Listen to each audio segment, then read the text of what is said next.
Going to areas, whether it's in the Congo or other places, as the G7 nations and as the wealthy G20 nations, and providing the kind of infrastructure they need to be able to benefit. And guess what?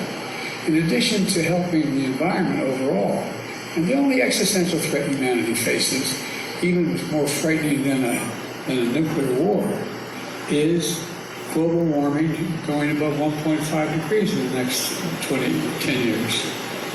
And we're in real trouble. There's no way back from that. There's a lot we can do in the meantime. For example, that pipeline, that railroad we're talking about going across from India throughout the Middle East and across the Mediterranean and all through Europe. That's going to have a hydrogen pipeline there. This is going to significantly reduce the amount of carbon emitted in the air, but it costs a lot of money to put that down. And the world's going to say it's in our interest, collective interest to do it. So I have not given up at all on the notion that we're going to be able to, how can I say it? I think we can triple the renewable capacity for, as it relates to global warming by the year 2030. Countries following the IRA playbook, which is the one we passed, clean energy jobs are going to create manufacturing jobs. For example, the consequence of what we've done, we have the strongest economy in the world today. Right now, today, the United States of America has the strongest economy in the world. Now, we've got more to do, but we have the strongest economy in the world. And one of the reasons we're doing it, we changed the mechanism how we deal with this. And that is, instead of trickle-down economy, that is, if the wealthy and the corporations do very well, everybody's going to do well. Well, the truth of the matter is, I've never bought that theory, but I think the times have changed, and a lot of leading economists are beginning to agree with me. Just flat, straight-out academic economists. And that is, we should build economic growth from the middle out and the bottom up. When that happens, everybody does well. Everybody does well. The wealthy still do very, very well. They have no problem. You can still be a billionaire under that system as well. But you're going to start paying your taxes violently to do it. That's a different issue. But all kidding aside, so I think the other thing is going on people. Many of you are foreign policy experts who've been engaged for a long time.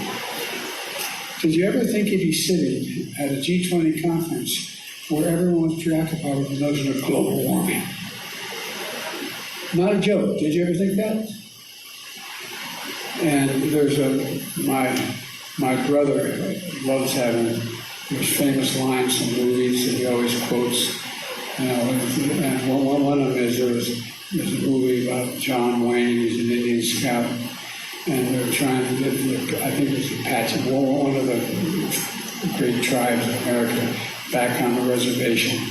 And he's standing with the Union, so we're all on their horses in their saddles. And there's 3 or 4 Indians in headdresses, and the Union soldiers. The Union soldiers basically saying, the Indians, come with me, we'll take care of it, everything will be good. And the Indian looks at John Wayne and points to the Union soldier and says, he's a lion, dog-faced pony soldier. Well, there's a lot of lion, dog-faced pony soldiers out there about global warming. But not anymore. All of a sudden, we're realizing it's a problem. And there's nothing like seeing the light. Let's see. I'm just following my orders here.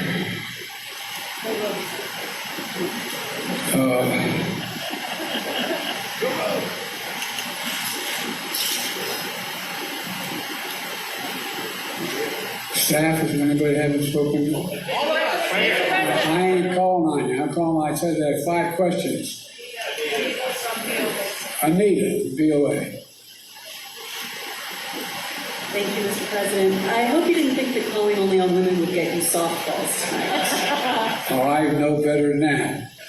Okay, well, let me start with President Xi. If you send me a softball, I wouldn't know what to do with it. I'd probably strike out even worse.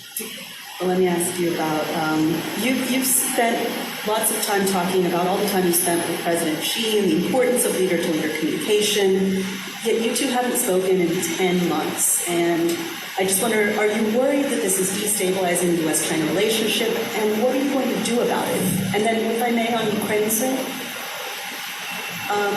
Kiev is upset that the G20 communique didn't name Russia as the aggressor. Have you managed to rally more support or sympathy across the G20, or is this emerging as a wedge issue with the Global South? And does that change your commitment to Ukraine? It's not a wedge issue with Global South, it's a wedge issue with Russia, which is president, and with China, which is president, which has representation. And and by the way, I am, my team, my staff still meets with President Xi's people and his cabinet. In effect, I met with his number 2 person here in India today. So it's not like there's a crisis if I don't personally speak to him. It'd be better if I did. But I think, look, this is not a criticism. It's an observation. He has his hands full right now. He has overwhelming unemployment with his youth. One of the major economic tenets of his plan isn't working at all right now. I'm not happy for him that, but it's not working. So he's trying to figure out, I suspect, I don't know, just like I would, trying to figure out what to do about the particular crisis we're having now. But I don't think it's a crisis relating to conflict between China and the United States. As a matter of fact, I think it's less likely to cause that kind of conflict. Anyway, I just think that there are other things on leaders' minds, and they respond to what's needed at the time. And look, nobody